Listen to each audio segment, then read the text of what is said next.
আসসালামু আলাইকুম, সবাই কেমন আছেন? তো এখন আমি ফ্রাইড রাইস বানাইতেছি। তো এখন ধন্যবাদ দেবো। সবাই কেমন আছেন আমাকে জানাবেন।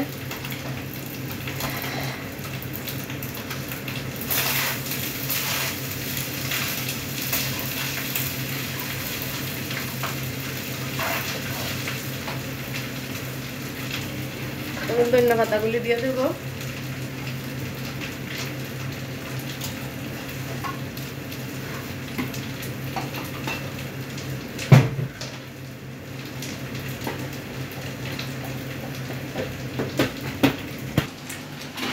তো আজকের ব্লগ ভিডিওটা শুরু করলাম ফ্রাইড রাইস দিয়ে। তো কীভাবে বানাই দেখাবো আপনাদেরকে। বানানো হয়ে গেছে, এই যে ধন্যবাদও দিয়ে দিচ্ছি, এখানে সব কিছু দিয়ে দিচ্ছি, ডিম দিচ্ছি, এখানে ধনিয়া পাতা দিছি, ডিম দিছি, তারপরে আপনার গরুর গোস্ত দিছি। তো তিনটা একসাথে দিয়ে বানাইতেছি আজকে।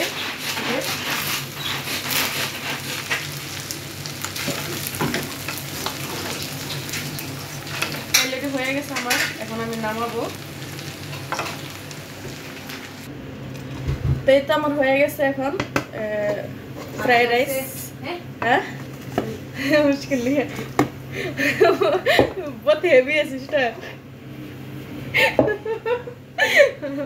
बहुत অনেক ওজন আলকে দিতে পারতাছি না। এখন আমি ডাব্বাতে নিয়ে নেব। তেজ আমার হয়ে গেছে, এখানে আমি নিচে খাওয়ার জন্য।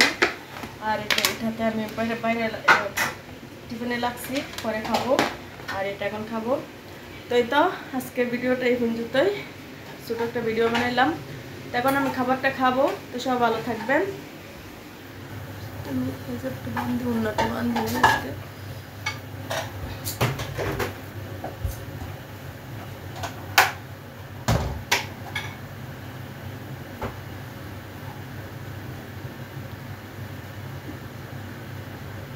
হেজাব বানলাম। হেজাব বানলে আমাকে কিরকম লাগে কমেন্টে জানাবেন। হেজাব বানলে আমাকে ভালো লাগে কিনা। আর এই যে চা নিয়ে আসছি, এই যে চা খাই নাই, আমার চা খাইতে হয়, চা না খাইলে আমার মাথা ব্যথা করে প্রচুর। তাই তো চা নিয়ে আসলাম, এখন খাবো। তো এখানে একটা খাবার নিয়ে আসছিলাম, খাবারটা দেখি কি, সালাদ। এই যে দই দিয়ে সালাদ বানানো হয়েছে, পুদিনা পাতা দিয়ে।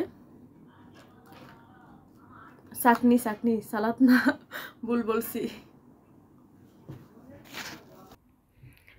তো এই যে আমি খাবার নিয়ে আসছি, এখন খাবার খাবো। তো সবাই কেমন কেমন আছেন জানাবেন কমেন্ট করে। আমি তো খাবার নিয়ে বসছি, তো এখন খাবো।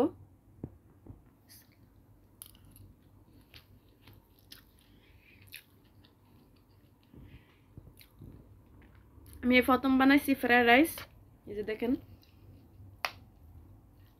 প্রথম বানাইছি, ফার্স্ট টাইম বানাইছি এটা।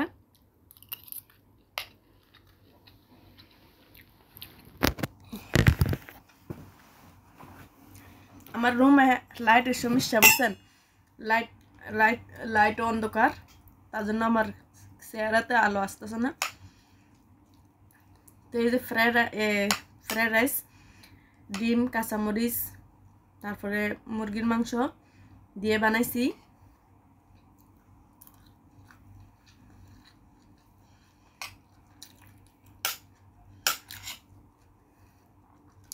তো আজকে এখন যতই সব ভালো থাকবেন, আর আমার চ্যানেলটা সাবস্ক্রাইব করবেন। আলিয়া ব্লগ ভিডিও 0123 লিখবেন। আলিয়া ব্লগ চ্যানেল 0123 আমার চ্যানেল। আর সবাই চ্যানেলটা সাবস্ক্রাইব করবেন প্লিজ। আর সবাইকে অনেক অনেক ভালোবাসা মনের থেকে। যে যেখানে আছেন ভালো থাকবেন, সুস্থ থাকবেন। আর আপনাদেরকেও আমার তরফের থেকে দাওয়াত রইল। আপনারা তো খাইতে পারবেন না, তাই আমি খাইতেছি। তো সব ভালো থাকবেন। যদি কাছে থাকতেন হয়তো খাওয়াইতাম, কিন্তু কাছে নাই, এখন কিছু করার নাই। তো আপনাদের তরফের থেকে আমি খাইয়ে নিতেছি। তো সব ভালো থাকবেন। আল্লাহ হাফেজ।